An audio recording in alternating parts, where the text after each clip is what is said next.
Electrohomoeopathy के अध्ययन के क्रम में आज एनाटॉमी और फिजियोलॉजी वाले भाग में हम रिस्पिरेटरी सिस्टम के बारे में अध्ययन कर रहे हैं। तो रिस्पिरेटरी सिस्टम में इसके पहले वाले वीडियो में हमने रिस्पिरेशन क्या होता है, अपर रिस्पिरेटरी ऑर्गन क्या होते हैं, लोअर रिस्पिरेटरी ऑर्गन क्या होते हैं, है ना, और इंस्पिरेशन और एक्सपिरेशन क्या होता है, इसके बारे में हम जिक्र कर लिए थे। आज हम उसी रिस्पिरेटरी सिस्टम में आपको जो इंस्पिरेशन और एक्सपिरेशन है उसको भी हम आपको विभिन्न चरण होते हैं उसको कैसे हम देखेंगे, स्टडी करेंगे, देखते हैं। इसमें आपको रिस्पिरेटरी सिस्टम में दोनों प्रक्रियाएं जो हैं आपको विभिन्न स्तर पर होती हैं। कैसे? जैसे एक्सटर्नल रिस्पिरेशन। तो एक्सटर्नल रिस्पिरेशन क्या होता है? इस प्रकार का रिस्पिरेशन में जब हम सांस लेते हैं, है ना, तो ये डायरेक्ट वायुमंडल से हमारे लंग्स में जाता है और लंग्स से फिर वायुमंडल में जाता है। एक्सटर्नल रिस्पिरेशन कहलाएगा। पुनः अगर इंटरनल रिस्पिरेशन की बात करते हैं तो इसमें इस क्रिया में जो हम सांस अंदर लेते हैं और वो ऑक्सीजन जो है आपको ब्लड कैपिलरीज से मिलकर आपको टिश्यू तक भ्रमण करता है, इसको हम टिश्यू रिस्पिरेशन भी कहते हैं। पुनः एक्सटर्नल रिस्पिरेशन, है ना, एक्सटर्नल रिस्पिरेशन वाह श्वसन। इस प्रकार के रिस्पिरेशन में हम वायुमंडल से जो ऑक्सीजन लेते हैं और आपको लंग्स में लेते हैं, लंग्स से फिर आपको कार्बन डाइऑक्साइड रूम में बाहर निकाल देते हैं, है ना। तो इस प्रक्रिया में आपको इसको पल्मोनरी रिस्पिरेशन भी कहा जाता है ना।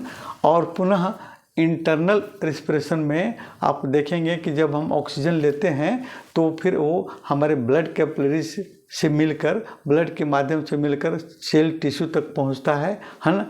आंतरिक आपको रिस्पिरेशन के अंतर्गत आता है। इसको हम आपको टिश्यू रिस्पिरेशन के नाम से भी हम जानते हैं।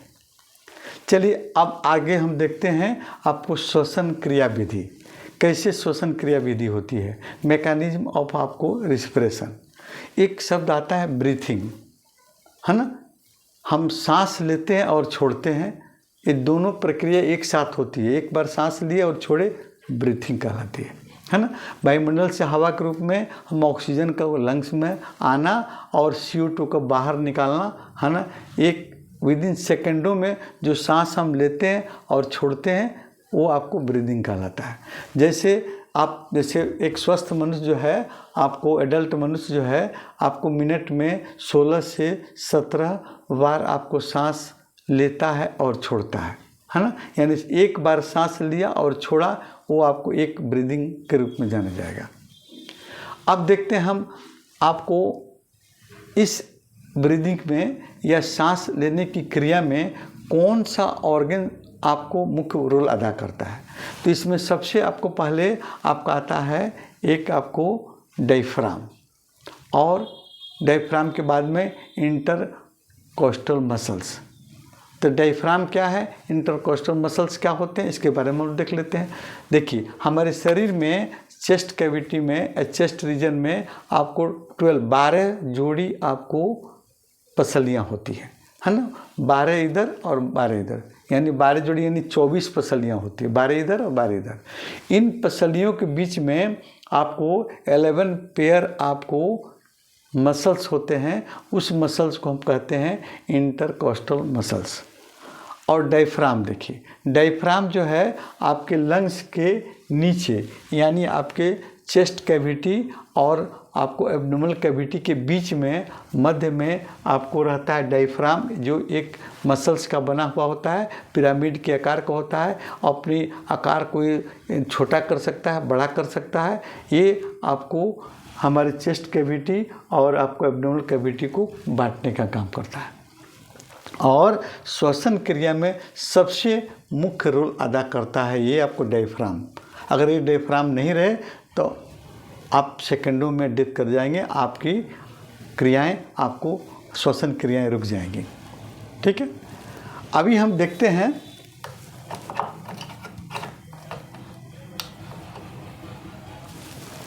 देखते हैं आपको इंस्पिरेशन, है ना।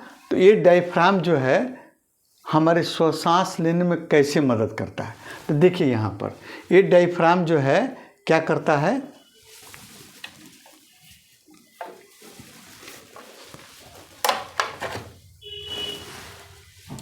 ये डायफ्राम देखिए, ये डायफ्राम है ना। ये डायफ्राम क्या करता है, जब ये डायफ्राम आपको में कंट्रैक्शन होता है यानी सिकुड़न होती है, जब ये सिकुड़ता है तो इस चेस्ट कैविटी में आपका लंग्स का साइज थोड़ा सा इनलार्ज कर जाता है, बढ़ जाता है।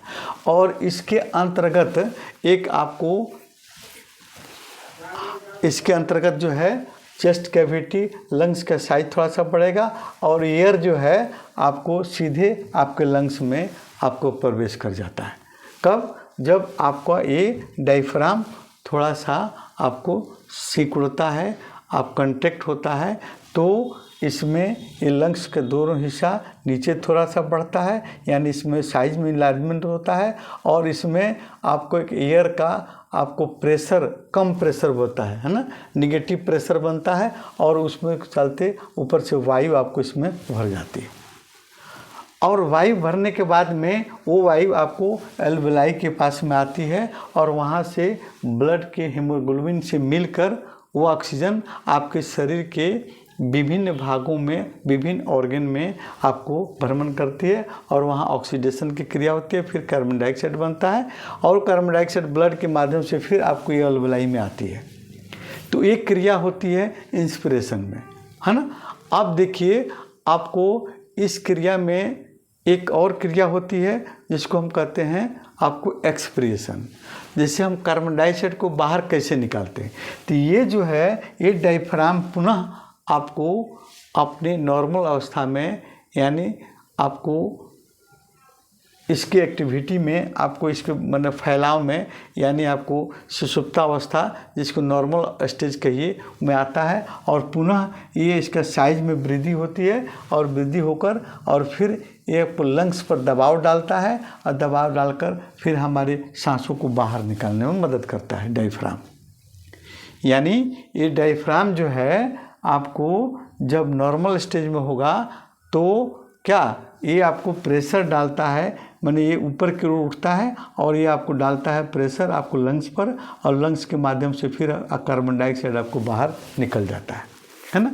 ये क्रिया हुई आपको मैकेनिज्म ऑफ रिस्पिरेशन यानी श्वसन क्रिया विधि कैसे होती है, कैसे आपको डायफ्राम और फिर आपको इंटरकोस्टल मसल्स जो है कैसे मदद किए आपको सांस लेने में और छोड़ने में। अब देखते हैं कि आपको इस क्रिया में जो आपको कौन कौन से इलेक्ट्रोहोम्योपैथिक औषधियाँ ज़्यादा कारगर होती हैं श्वसन क्रिया में, और श्वसन ऑर्गन पर कौन कौन सी आपको मेडिसिन अच्छा काम करता है। जैसे आप देखिए पी ग्रुप की औषधियाँ P1, P2, P3 और P4, ये 4 औषधि जो है आपको प्रमुख रूप से टोटल रेस्पिरेटरी सिस्टम पर आपको काम करती है ना। जैसे अब इसी पर ब्रोंकियो पर देखिए, ब्रोंकियल पर यानी एयर पाइप है ना, श्वसन नलिका पर देखिए P1, P3 और B काम अच्छी करती है ना। उसी प्रकार अगर आप गला पर फायरिंग्स पर देखिएगा, गले पर अपर रेस्पिरेटरी ऑर्गन पर देखिए गले में, तो गले में आपको S1, P4, C13 और आपको B है ना अच्छी काम करती है।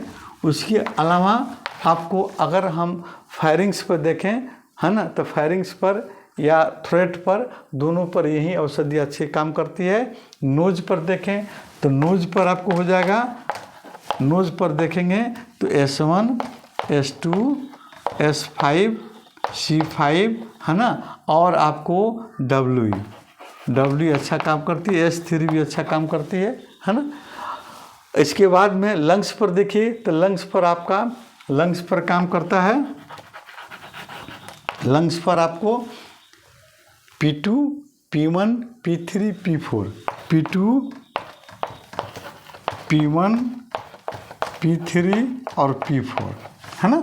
ये सभी औषधियाँ जो हैं आपको मुख्य रूप से काम करती हैं।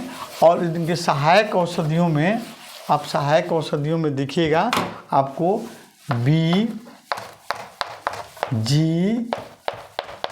WE, ये आपको रिस्पिरेटरी सिस्टम की सहायक औषधियाँ हैं, और एस ग्रुप से S1 S10 है ना, ये आपको मदद करती है इनके डिजीज़ में, है ना। इसके अतिरिक्त में इनसे रिलेटेड जो भी डिजीज़ होगा उस पर इंजेक्शन भी बहुत अच्छा काम करता है। इंजेक्शन नंबर आपको 6, 4, 5,